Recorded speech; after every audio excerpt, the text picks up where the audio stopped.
Patay ang misis habang nakaligtas naman ang mister matapos silang pagbabaril ng mga hindi kilalang mga suspect sa Puro 4 Barangay Matilo na Bunturan, Davao de Oro bandang alas 8 ng gabi nitong Disyembre 15 nitong taon.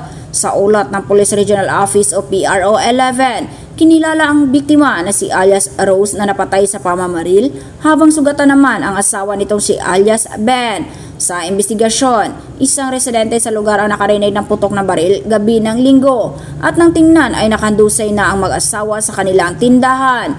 Humingi ng saklolo ang anak ng mga biktima sa mga kapitbahay. Mabilis naman na dumating ang mga responders para dalhin sa ospital ang mga biktimang mag-asawa, ngunit hindi na nakaligtas pa si alias Rose habang nakaligtas naman si alias Ben. Matapos ang pamamaril ay dali-dali tumakas ang mga salarin sa di malamang direksyon. Patuloy ang investigasyon ng Nabunturan Police para malaman ang motibo sa krimen at para mahuli ang mga suspect. Mula dito sa Davao de Oro, Judith Naparan Chavez para sa Radyo Alternatibo Balita Nationwide.